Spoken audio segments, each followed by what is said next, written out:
Please আমায় বাঁচতে দাও। আমি হয় ঘরের মধ্যেই থাকছি, না হলে বেরোলেই ভাই কেমন জানি ঝামেলার সম্মুখীন হয়ে যাচ্ছে। এমনিও বমরান মারা গেছে। এই না না কি তোমার আশীর্বাদ, হ্যাঁ মাথায় থাকবে। এই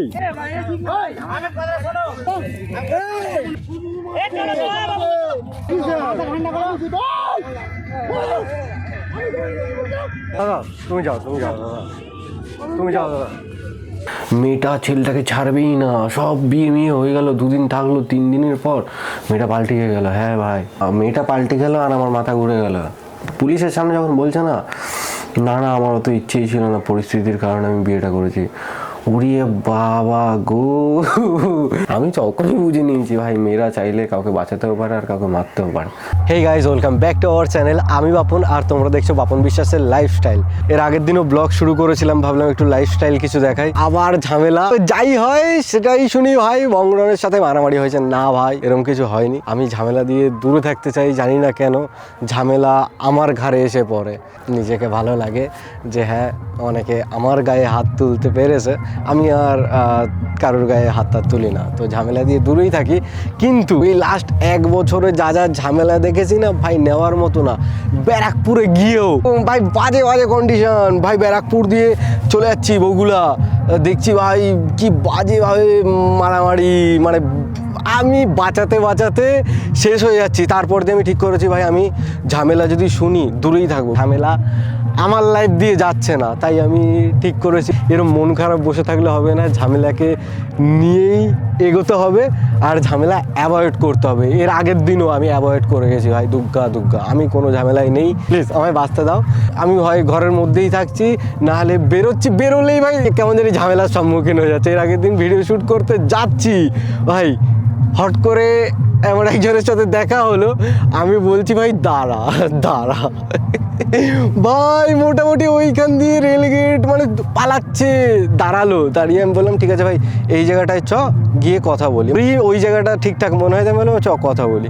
তো ওইখানে যাওয়ার কথা হয়েছে, আবার একটা রাস্তা দিয়ে ও হট করে দেখছি আবার পালাচ্ছে, আবার টার্ন নিয়ে নিয়েছে। তারপর আবার গেলাম ভাই, জিজ্ঞাসা করলাম ভাই এরকম চোরের মতো পালাচ্ছিস কেন? বিশ্বাস কর ঝামেলা করার কোনো ইচ্ছে নেই, আমি ঝামেলা দিয়ে দূরে থাকতে চাই। কিন্তু ঝামেলা আমার কাছে মানে ছটপটিয়ে আসে, তাই আমার সাথে যার ঝামেলা আছে প্লিজ মিটিয়ে নে।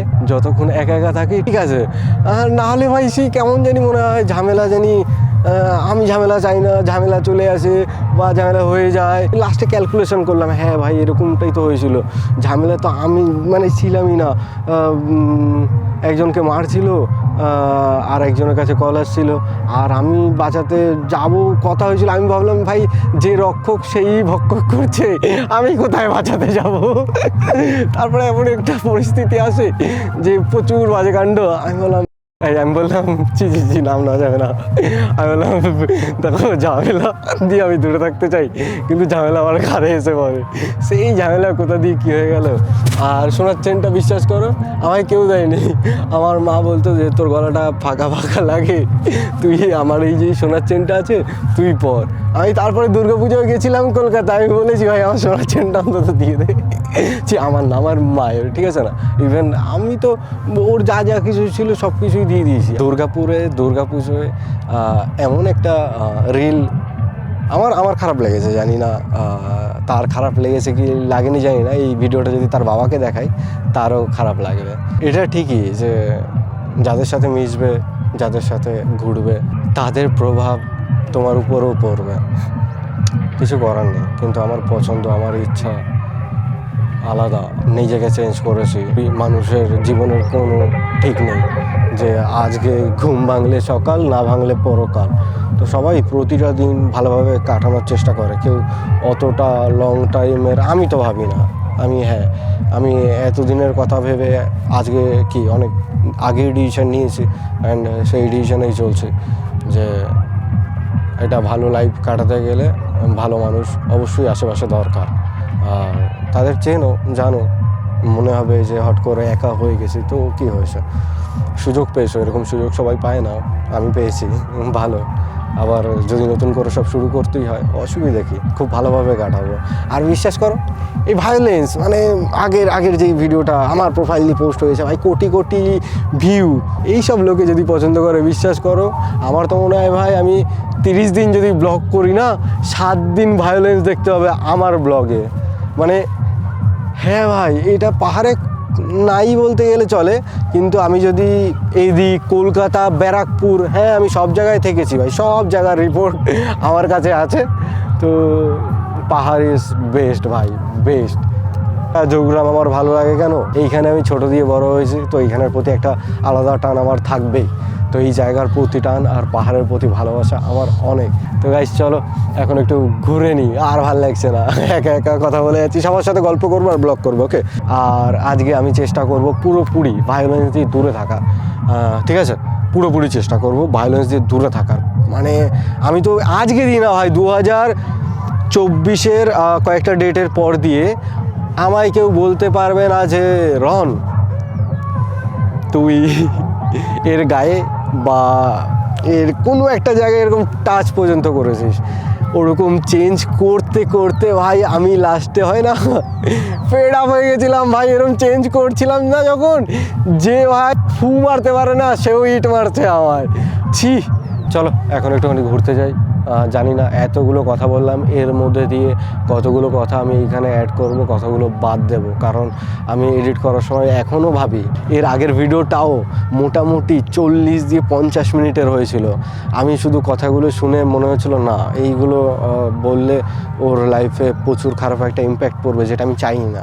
আমি সেই ভিডিওটা কেটে কেটে একদম ছোট ভাই এইটুখানি আমার উপরে এসেছে, আমি এইটুখানি বলি। তারপরে এখন পুরোপুরি ও ঠিকঠাক, আর আমি এখনও চেষ্টা করছি যে হ্যাঁ সব শেষ, নিজের লাইফটাকে বাঁচাও। আর আমি অনেক আগেই বলতে পারতাম অনেক কিছু, কিন্তু আমি নিজেকে সবসময় আটকে রেখেছিলাম। এই সময় গিয়ে আমি আর পারছি না, আমি মানে ভিডিও পোস্ট করিও না। এই যে বংরন 8 লাখের যেই সাবস্ক্রাইবার, 8.5 লাখের যেই সাবস্ক্রাইবারের চ্যানেলটা আছে, এটার হ্যাঁ আমিও মানি যে তোমাদের কারোর একার সাবস্ক্রাইবার না, এটা দুজনকে দেখে মানুষের সাবস্ক্রাইব করেছে। তা না হলে তার ধরো আলাদা একটা চ্যানেল আছে, চ্যানেলটা এখনও 8.5 লাখ কেন হলো না? তার যদি একারই 8.5 লাখ ফলোয়ার থাকতো তাহলে তো এতদিনে হয়েই যেত। আর ওইখানে বিশ্বাস করো সবাই ওরকম একটা ফ্যামিলি চাইতো, আশা করতো, আর হ্যাঁ ওরকম একটা লাইফ কাটিয়েছি। আর কয়েকটা দিন তার মধ্যে খারাপও গেছে, আর তার রিজনও আছে যে তারপর দিয়েও যে আমি সব কিছু চেষ্টা করেছিলাম যে ঠিকঠাক করার, সেটা আমার বোকামি। তো আমি সেই নিজের ভুলগুলো বুঝে এখন নিজেকে ঠিকঠাক করেছি, এগোতে হবে। মানুষ চেনাই ভাই মেইন ব্যাপার। আমার লাইফে যে আসবে সে ডিজার্ভ করে ভালো একটা লাইফ কাটানোর, আমিও তার সাথে ততক্ষণ থাকবো সে যতক্ষণ পর্যন্ত আমারই থাকবে, তাই না? বলতে বলতে অনেক কিছু বলে ফেলছে, যেগুলো বলাটা ঠিকই হবে না। আমি মোটামুটি এইখান দিয়ে এত কথা বললাম, তো 3 ভাগের 1 ভাগ দেবো যে হ্যাঁ এইটুখানি ঠিক আছে, আর বাদ বাকি সব কেটে আমি ডিলিট করে দেবো। ব্লগ বড় করার দরকার নেই, নিজেরও পার্সোনাল লাইফ আছে, এখন ব্লগ করতে হয়, করছি মানে সব কিছুই দিয়ে দেবো, তাহলে ওর আর আমার মধ্যে পার্থক্যই কী থাকলো? যেইটুকু প্রয়োজন পড়বে সেইটুকুই বলবো। তো চলো আপাতত ঘুরি। আর একটা কথা মাথায় রাখতে হবে ভাই, ভায়োলেন্স দিয়ে দূরে থাকতে হবে। হ্যাঁ আমি তোমায় পারমিশন নিলাম, যে মানে কথা বলে এত ভালো লাগলো যে আমি এই যে তোমার মনের কথাগুলো আমি কি রেকর্ড করতে পারি? দাদা বললে হ্যাঁ চলো দাদা রেকর্ডিং অন আছে, তুমি বলো। হ্যাঁ তুমি তোমার মনের কথা। আমার দুঃখের কথা এইটা এখনো হবে না, এটা এখনো হবে না। তবে আমার নেই ভাই, আমার নেই না বলছে আছে বললে বাড়িতে খবর আছে। হ্যাঁ জীবনটা কখন কে কবে চলে যাবে কেউ জানে না, ঠিক আছে? আজকে এই ছেলেটা গলাবো, কালকে বলে ও মারা গেছে। এমনিও বংরন মারা গেছে, এই না না কি তোমার আশীর্বাদ হ্যাঁ মাথায় থাকবে। ভালোবাসো মেয়ে ছেলেকে, মেয়ে ছেলে ব্যবহার করো, কোনো অসুবিধা নেই, কোনো অসুবিধা নেই, ওর জন্য কোনো ক্ষতি নেই। না না আমি মেয়েদের দিয়ে অনেক দূরে থাকি দাদা। না তবেই তুমি এই জায়গাটা তৈরি করতে পেরেছো। রন্দার পিছনে অনেক মেয়ে পিতা প্রচুর প্রচুর হ্যাঁ ও ট্যালেন্টেড বয় ট্যালেন্টেড ও যা তৈরি করেছে বলা করে করতে হবে ট্যালেন্টেড বলা এই আমার ব্যাগটা কোথায় গেল তোর ব্যান্ড বানা জলে ওই যে হাতে করে ব্যাগ নিয়ে ওই তো ব্যাগ ব্যাগ এই যে মোবাইল এই যে তোমার বোতল বানা ওই যে না না তুই মদটা খেয়ে নিলে আমি খাইনি রেকর্ডিং হচ্ছে এসব বলো না রেকর্ডিং হচ্ছে এসব বলো না দাদা মদটা খেয়ে গেল দাদা মদটা খেয়ে গেল কাটো কোথায় মদটা খেয়ে গেল হ্যাঁ এই, আমার ব্যাগ দিয়ে মদটা তুমি খেলো খেলে তাহলে যে ছেলে খেয়েছে তাকে বলো কে খেয়েছে ভিডিও করছি এখানে রেখে দিয়েছি আমি সবাইকে দিয়েছি কাউকে কাউকে মনে কষ্ট দিইনি কে খেলো এটা তোমার মোবাইলটা আসলাম তাহলে, হ্যাঁ? মদ তুমি দাদা। খেয়েছে সেই লাস্ট ওইখানে খেয়েছে এখানে আমি ভায়োলেন্স পছন্দ করি না, আমি যেইখানে যাই ভায়োলেন্স হয়ে যায় ভাই। আজকাল ভাই বাড়ি চ ভাই, শুট টুট আর হবে না ভাই, চ। এই যে মুখের হাসিটা না বেশিক্ষণ ছিল না ভাই, ক্যামেরাটা বন্ধ না করতে করতেই দেখি ঝামেলা তুঙ্গে। দুজনকে ছাড়াতে ছাড়াতে দেখি ভাই একজনের পুরো নাক মুখ দিয়ে রক্ত বেরোচ্ছে। আর তারপরে কি, তারপরেও সেটা শেষ হয়নি, মানে এরকম সিচুয়েশন হওয়ার পর এই মানুষটাকে আবার মানে মুখে ঢুকে জল দিয়ে সব কিছু মুছিয়ে টুছিয়ে সেই লোকটা আবার হেঁটে হেঁটে আবার সেই মানুষটা মানে সব কিছু মুছে টুছে আবার আসে, এসে কে মেরেছে বলে আবার গায়ে হাত তুলে, আর বেচারা তারপরে আবার ভাই শুরু। মানে মাথা খারাপ হয়ে যাচ্ছে যে এইখান দিয়ে আসার পরে নাকি শুনছি ভাই আমার সাথে মারামারি হয়েছে। আমি ছিলাম না ঝামেলা, এইখানেও আমার সাথে ঝামেলা হয়নি, এইখানেও আমার সাথে মারামারি হয়নি, আমি ঝামেলা দিয়ে পালিয়ে যাই গাইস, বিশ্বাস করো। আমি এর আগে অনেক অনেক কেস জেল মেল অনেক কিছু হয়েছে, আমার আর ভাল লাগে না। মানে কি বলবো ভাই, আমি দামোদরে গেছিলাম যে ভাই ফাঁকা জায়গা একটু ভালো সময় কাটাবো, কিন্তু না। তারপরে ভাই মুডের 12টা বেজে গেল, ব্লগ সব, আমার ক্যামেরা বের করার মুডই ছিল না। তারপরে এখন ভাবলাম চলো ভাই স্মৃতিটা একটুখানি সবার সাথে শেয়ার করি, লোকে তো এইসবই পছন্দ করে। তো এর দিয়েও বেশি টেনশানে আমি আছি, কেন জানো? পালিয়ে বিয়ে। হ্যাঁ গাইস, আমায় যে বারবার বিপদের মুখ দিয়ে উদ্ধার করেছে, সে বিপদে পড়বে আর তার সেই বিপদে আমার হেল্প করতে হবে, কারণ সে পালিয়ে বিয়ে করছে। আর আমি এইটা নিয়ে বেশি টেনশানে আছি ভাই।